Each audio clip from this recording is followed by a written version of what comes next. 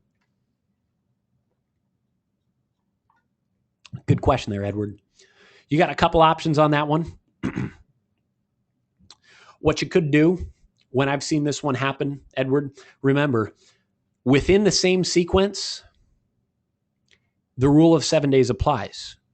But if we add a new sequence to the end of a sequence, it will automatically drop everybody into that new sequence. Does that make sense there, Edward? So what you could do instead of adding it to an existing sequence is just add a new sequence to the end of it. I would start that second sequence with a delay timer, and then people will just flow from one sequence to the next one. So it's either that, Edward, or just send them a broadcast. Those that are at the end that are queued, send a broadcast out to them for that one time. So your choice there, Edward, but that's a couple options for you. Tom, thanks for the feedback. Mark, awesome. Appreciate the feedback here. Judy asked me to show the affects and does not affect slide again, so let me pull that one up here. There you go. So again, when we're talking about adding a new step within a sequence, who does it affect? It affects those that are active and queued, not those that are done. It affects steps that execute immediately or that are based on delay timers, because those are ones that will get recalculated. Steps that are based on date or field timers are not affected. Steps that are not yet executed are the only ones that can be affected. Ones that have already executed will not be repeated. Even if your changes reschedule that step out to the future now, to where somebody should receive it in the future, it'll get to that point and say, hey, wait a minute, you've already got this one. I'm not sending it. Clara, hey, Clara, good to see you. I think Clara was my customer when I was a coach. Clara said, I have a sequence of emails for new prospects. I did not build a campaign. Are these emails automatically created as a campaign? If not, can I convert them into a campaign and then build on that campaign? Clara, I'm thinking back on it, and we probably built that in Legacy. We probably used a Legacy follow-up sequence at that point when I was coaching you. So, Clara, the answer is no, these emails are not automatically created as a campaign. So that's the answer to the first part of your question. Now, if not, your second part, if not, can I convert them into a campaign and then build on that campaign? The answer is yes, you can. What you would end up using is within, wow, I made a mess here. Let me get rid of some of this stuff. I don't like that. There we go. Okay, so what you can do is when you are building a sequence, you can pull in emails. Okay, so if you wanted to rebuild what we had there in Legacy for you, you could pull in an email and a timer and an email and a timer. You can do some of those things. And what's nice is you can simply click on this first email, and instead of having to rewrite the email, you could go right here and say, use a template, and you can go through and you can find whatever that, let's see if I have an email number 1 in here somewhere. Yeah, you could go in and find that email that is currently your first email. You can click it and it will load that email right within here. So I've got a marketing template.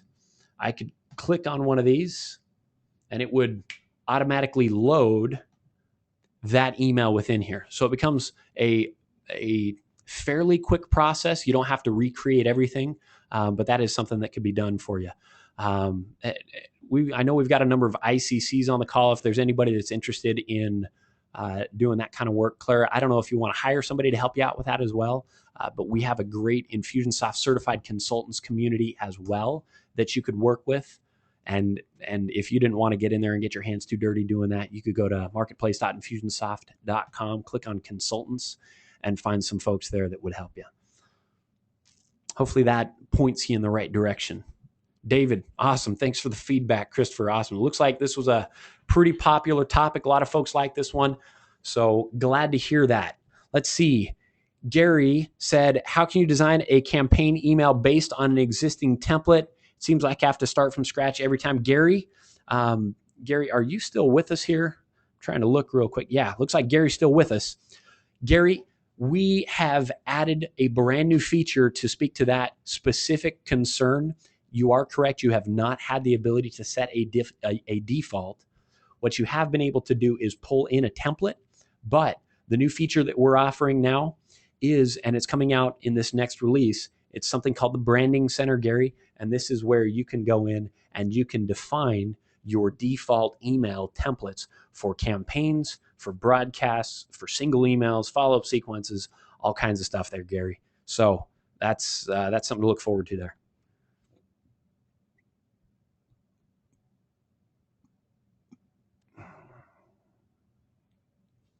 Mike said, can you please describe how this information can be of use in your example of when the child will be entering college? Well, depends on, I don't know that I really developed this particular example to dive deep into that. The first portion here was to segment my marketing. And the reason I would segment based on that question is really from more of a marketing perspective.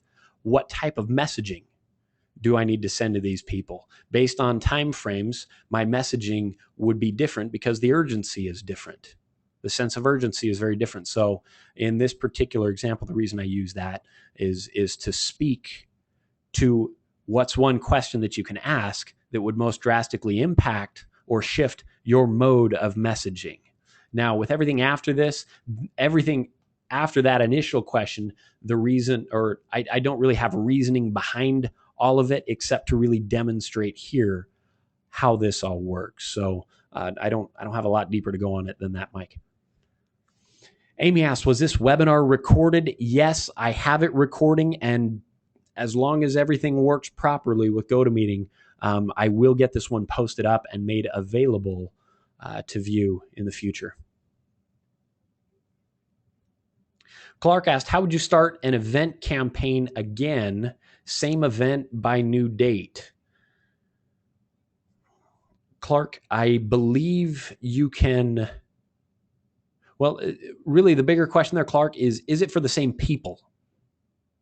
If it's not for the same people, then you can just go in and swap the dates, and you should be fine. I'm not in event mindset right now, Clark, so my mind's running a little bit sluggish there. Yeah, we'll have to follow up on that one later if possible. So drop me an email or reach out to me there on Twitter is a good way to do that. And again, Twitter, if you've all participated in my session here today, I sent out an email to you. Here's what I'm trying to do. Sent out an email to you, had my Twitter handle on there. Otherwise, here it is, twitter.com/Scott Richens. Let's see. Robin, thanks for the feedback. Amy, wonderful. Robert, you were asking about fixing your sequences there. Let me know if we've spoken to that one here so far. Actually, I don't think Robert's with us at this point. Paul, awesome. Appreciate the feedback on that one as well. And yeah, most definitely check this out in the future when you get a little bit more up to speed on some of the campaign builder basics as well. Michael, let me see if I can make these slides available. I should be able to turn those into a PDF and make them available on the mastermind page as well. So look for that there. Or sorry, it's Michelle. Michelle, look for that one there.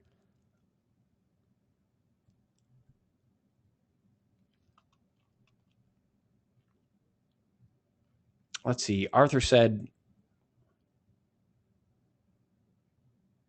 Arthur, I don't know that one is slated to be added right now. Arthur said, when is set a custom field to a certain value going to be added to the sequence process? Arthur, I think currently you can do that through the action set, but in our research, Arthur, we found that most of the times people were using that feature to achieve something that we should really just solve in a better way. So if you have some specifics on what you're trying to do by setting a field to a specific value, I'd love to hear what those are, so that we can then work on solving what your real need is there.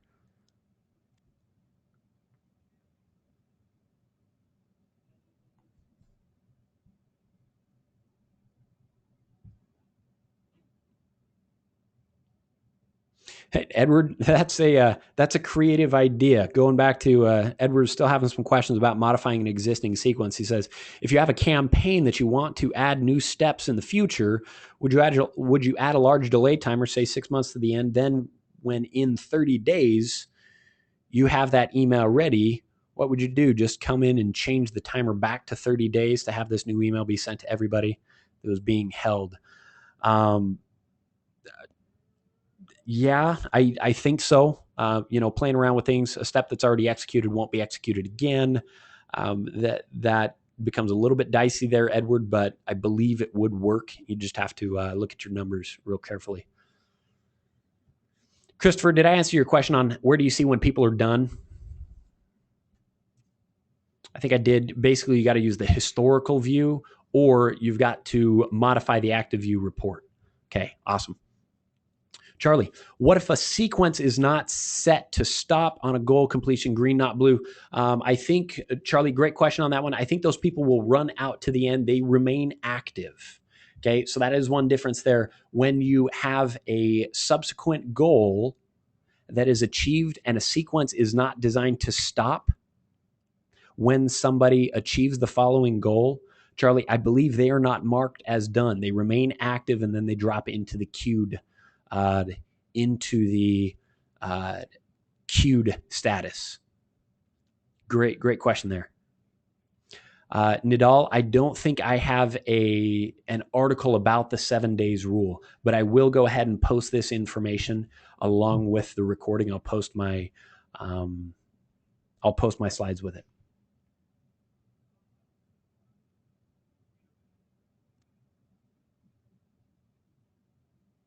Arthur, do I really have to go in and manually save each sequence step in a copy before I can publish the copied sequence?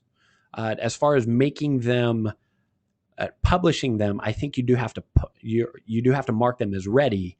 Yes, but you should just be able to copy over an entire sequence using our new copy feature.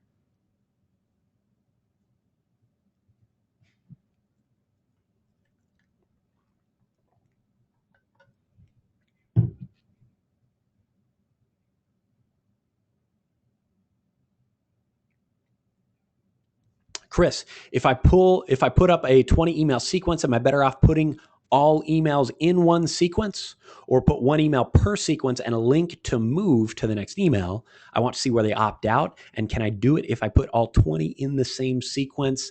Chris, you should be able to do that if you put all 20 in the same sequence. Again, after this call, I'm going to go find out why I don't have that piece level reporting. That's one of the new big things that we're excited about, and I couldn't demonstrate that here today. So I need to go get some information in regards to why that was unavailable here. So Chris, you should be able to put all 20 in a single sequence and get piece level reporting, much like you would have here on your, not my day, but on your dashboard. Under this email statistics, you'll have the same basic email statistics: total sent, unique opens, clicks, opt-ins, opt-outs, bounces, complaints, and shares.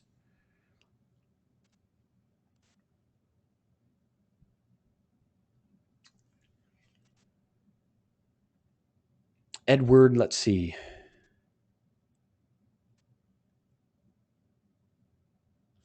Edward, again, more clarification here on modifying an existing sequence. The way I understand it is that if I add a new sequence to if I add a new step to a sequence where, say, the last step was an email, if 45 days pass and I add another email, whoever was queued on that sequence will receive this new email that was added to the end of itself, correct? Edward, it really depends on the amount of time that there is between the last email and the new email that you add. Remember, it all recalculates from the date that somebody was added to the sequence. So if 40 days have now passed from whatever, 45 days have now passed from whatever the last step was, the last email was, and I add a new email that's supposed to go out the next day, well, that's still 44 days ago when it recalculates. Okay, so that means it's not going to execute. But if after the last step, I add a new step that is 40 days after the last step, that means it's only 5 days ago. That's within the 7-day rule. And then those people would receive it. Does that clarify there, Edward? Okay, perfect.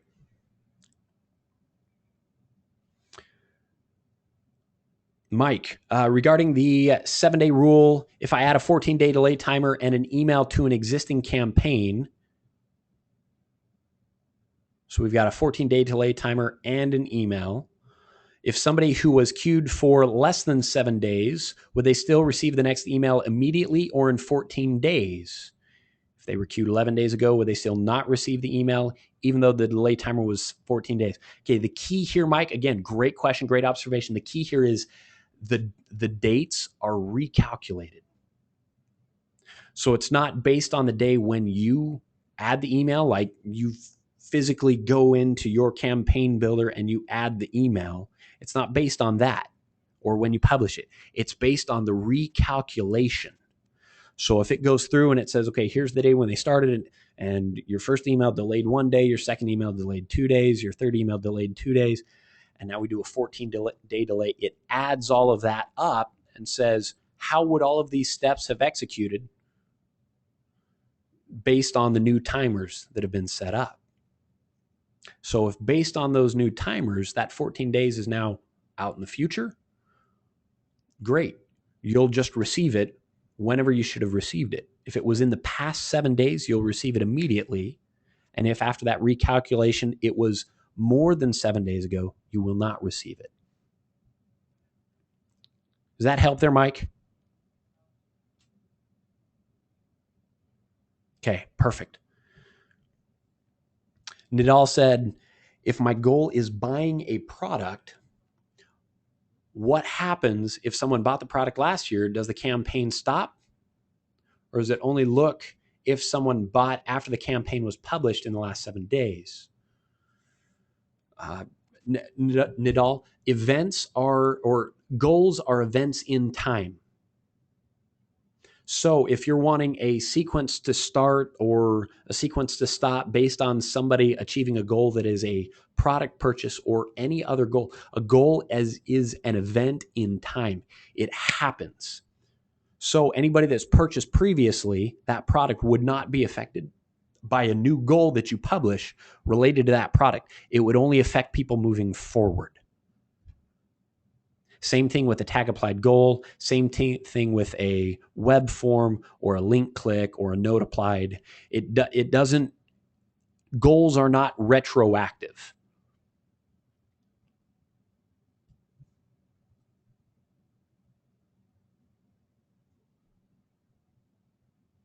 Let's see, Michelle said, say I created a campaign and forgot to establish a final goal of purchase a product. If I added the final goal after 8 days, what totals would appear on performance view? All people in the campaign that made a purchase or only those that made a purchase since the goal was added? Again, Michelle, same thing that I just described here, and I know you asked this question previously. Goals are events in time. So the only things represented by a goal completion is those that have achieved that goal since it's been published.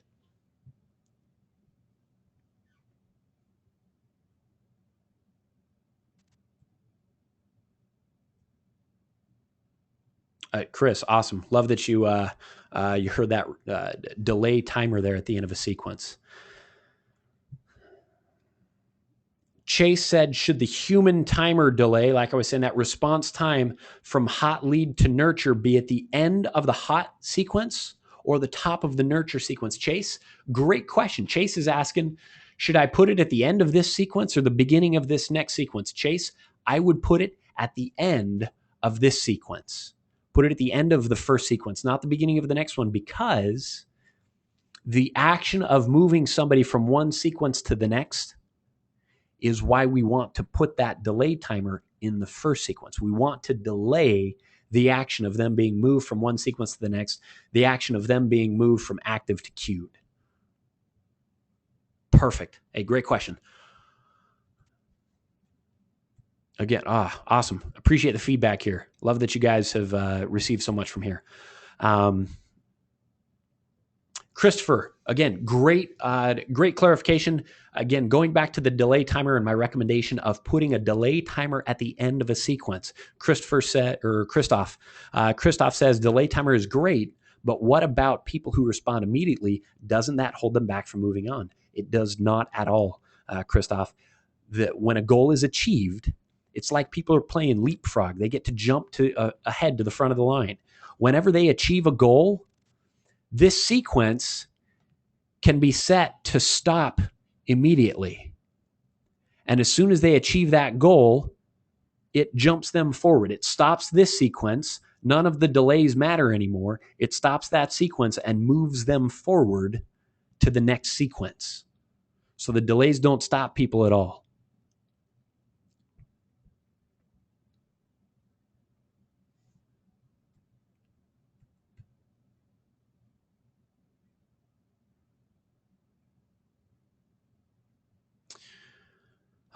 Tom's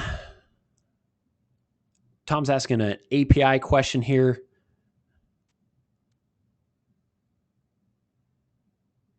About adding some dates to a field. Hey, Tom, I hear you on that one. Tom's wanting to do some calculations and some updates within the campaign builder that he can't currently do, so he's got to do some API solutions. Tom, I do hear you on that one. I don't know where that falls as far as development options right now. I know there's some great third-party tools that'll do that for you. And yeah, that's an API feature. So I will add that to my list of things as I chat with our development team as well, though.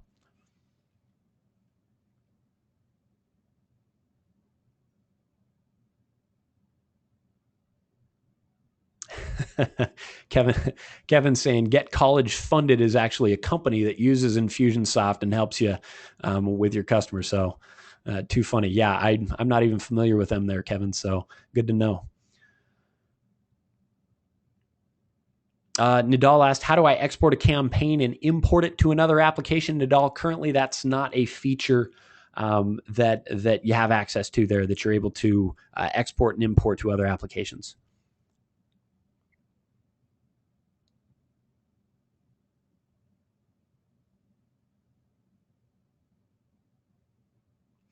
Edward, let's see. Edward was saying, for a moment, I was thinking that the 7-day rule would apply if I added an email between two already written emails, not as the last one on the sequence. Edward, it will apply to those as well.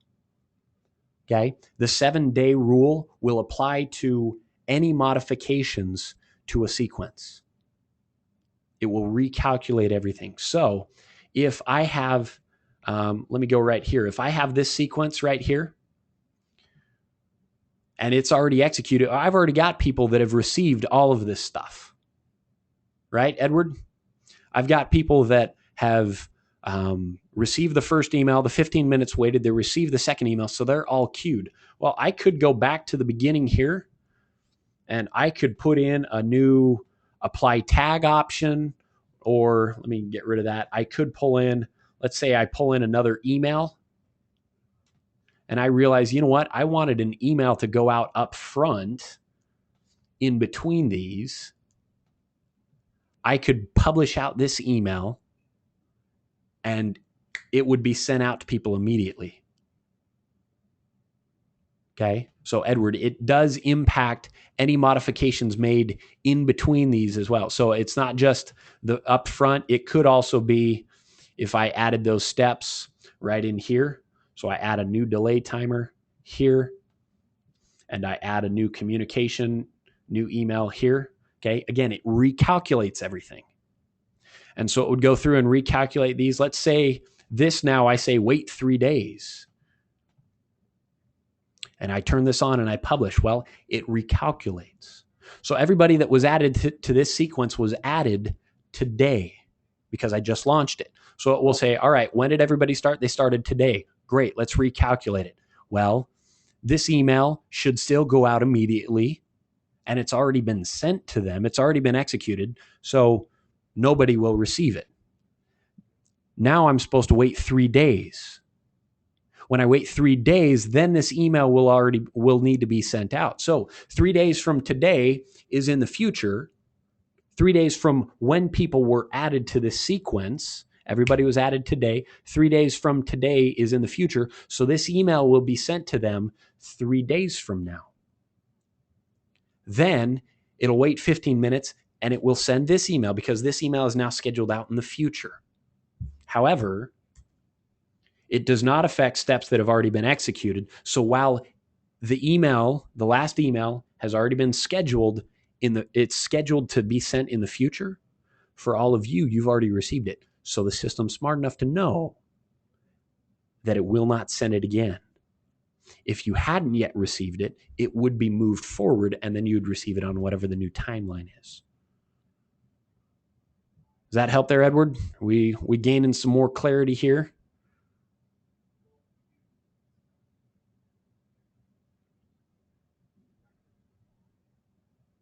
Let me know if you got anything else on that.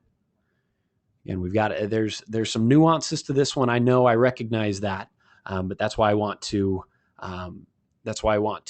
just make sure we clarify some of the different scenarios here. Michelle, thanks for the feedback here. Nadal as well. Christoph, awesome. And clarifying question here from Edward. The reason I thought it would not apply to one email that I added to the end of a sequence is because they were supposed to be queued on the last one. Yeah. So whenever somebody gets queued, again, that holds them in queue so that you can access it. If when we add a new step to the end, it will go through. It'll do that recalculation just as I walk through with you right now. It does that for everybody that's active, and it does that recalculation for everybody that is queued as well. And if after doing that recalculation, those people that are queued should have also received either an email in the future or within the last 7 days, they will still receive those emails that should have executed within those timeframes, either in the future or in the past 7 days. Awesome. Hey, thanks for asking some clarification there. I think that's served everybody well on here as well. Christoph said, one more thing about the delay timer. Does that require me to always put a goal after a sequence? What about the standard email confirmation sequence? Those who click it right away still get the notification only after 3 days. No. Again, let's clarify here, Christoph. As soon as somebody, so let's see. Let's start with the second part. Those who click right away will get the notification only after 3 days. No, that is not correct. Again, the way that goals work, as soon as somebody achieves a goal, it will move them forward. So right here, now the way this is set up, I may send you an email, and then this says, wait 15 minutes, send email to, wait 30 minutes, whatever. If you click this email, as soon as you receive it, the way this is all set up is this sequence will be stopped. You've clicked it, and it moves you forward to the next one. Okay, so if you have a goal, goals leapfrog you forward. It's kind of a fast pass. You just jump to the next sequence, and it can stop the sequence that you were currently in as well. Okay, so goals right here. This goal is defined as clicks a link. That could be anything. That could be submits a web form, submits a landing page, reaches a score, purchases a product. There's a lot of different options here within how a goal is achieved. It doesn't matter how it's achieved. What matters is when a goal is achieved, regardless of how it's achieved, it just has to be configured properly. Whenever this goal is achieved, it will stop the sequence before it. If you tell it to stop, you can also tell it to continue to run. Most times you'll have it stop, and as soon as they achieve the goal, it will move forward. Same thing down here. If I had let's say I had a web form, you were signing up for something, I wanted to do an email confirmation. And then as soon as you've confirmed your email, I want to send you what you requested. You'll sign up. The sequence will start. The sequence sends you a confirmation email and then has a 3-day delay. The 3-day delay is just for a response time. Okay. Meaning, if you click on the email immediately, this goal is achieved and it moves you forward. You experience no difference. There's no 3-day delay. Okay. What the 3-day delay is in there for is for a response time to give you more accurate reporting. Otherwise, what would happen is as soon as that confirmation was sent out, on your reporting side, it would show that there was never anybody active. There was never anybody that was waiting to click on that link. Everybody would just drop immediately to queued. So to give you a more accurate representation of your reporting, I recommend you put a 3-day delay at the end. Gives people a response time. So it will say that there are some people active, that they're still within that sequence before it drops them down to the queued, which is saying, I guess they're not responding. So Christoph said, but what if I didn't put in a goal and only have a sequence followed by another sequence? Okay, great question there as well. Christoph, in that particular case, then yes, that would delay a certain amount of time between your sequences. Yes. So at that point, I would question why in particular that you needed to do a couple different sequences in the first place and why you didn't just leave it all in the same sequence.